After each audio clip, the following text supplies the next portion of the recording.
So I just do a little circle. This is something that every horse owner can do to check and see if they're stiff or if they're clunky or guarding themselves.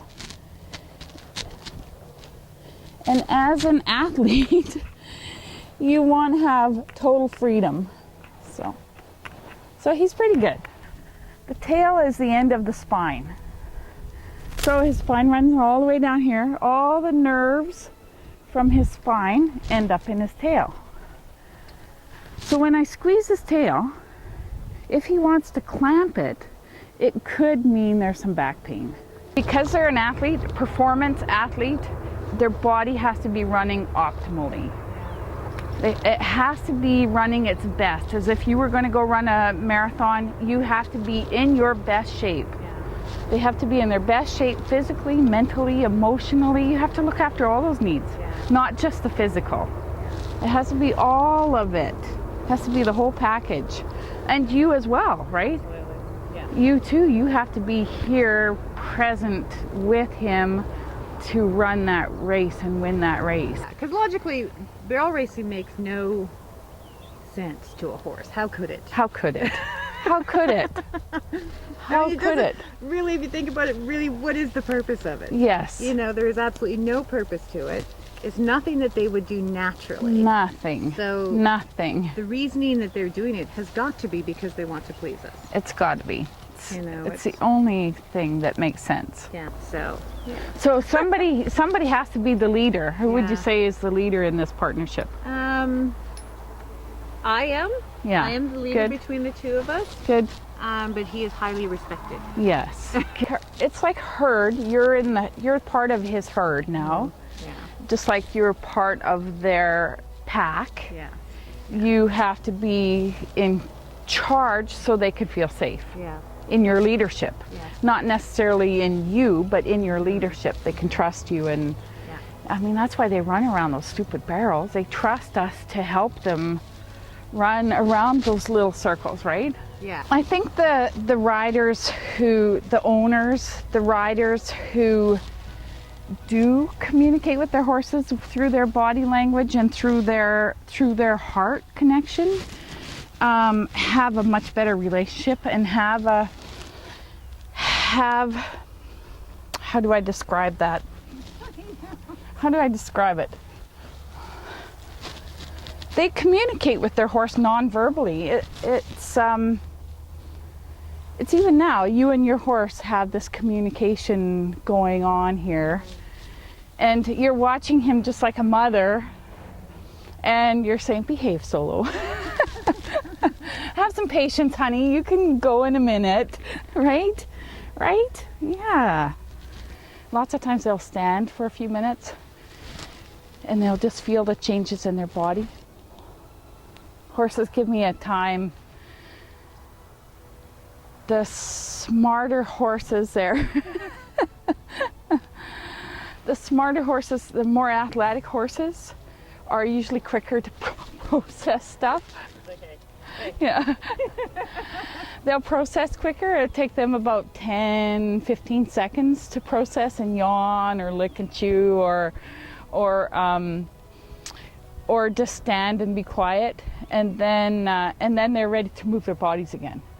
And other horses who are maybe more sore or maybe less quick or less athletic, they take a little longer to process stuff usually.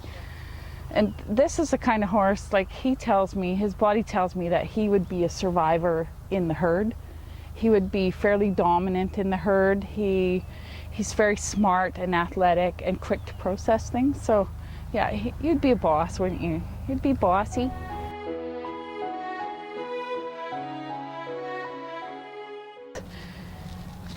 Often not tangible. It's not something that you could see when I'm with your horse, but I can feel it with your horse. I can feel that connection to their energy, their essence. I can feel his energy shift when he starts to feel better. I can feel his energy change from me to you. You know, it can move from me to you. And And I can feel the connection between him and his owner or his partner in a huge way if there's a good connection. He's really tuned into you. When you walked away, Yep.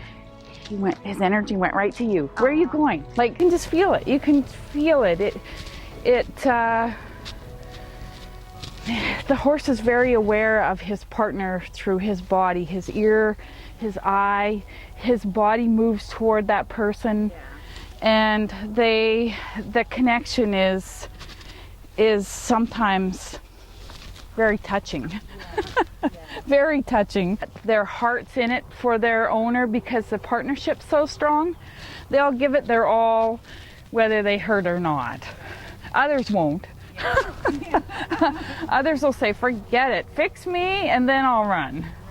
Because it's like anything else. They can be mad at you too. They can be mad, but you can overcome it when you have a connection. You can overcome all your problems. I often see young people don't have the hang-ups that older people do. The young people they just know their horse. They just know if he likes this or likes that, and they have no doubt about their connection. Us, we have a lot of baggage, and lots of times we tend to either want to dump that baggage on our horses, or our horses say, dump your baggage and then come and see me. And when a person does dump their baggage, you can see the connection just get bigger and better. Like, I don't even know. Do you think horses want to win? Oh, absolutely. Yeah. Absolutely. Watch a herd of thoroughbred babies race across the field. Yeah. One of them wants to win, so they all, they want to win. Yeah. It's like kids want to win too, right? Absolutely. And so if you can get that in your partnership with your horse, if you can get that feeling from him, and he can get that from you, that you both want to win, he's going to try. He gets it. He gets that you want to win.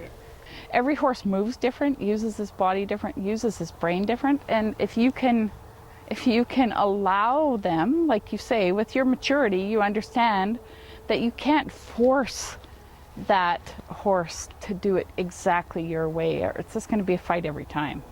So if you expand on your partnership and your communication and your relationship with your horse, it's just going to get better and better and better.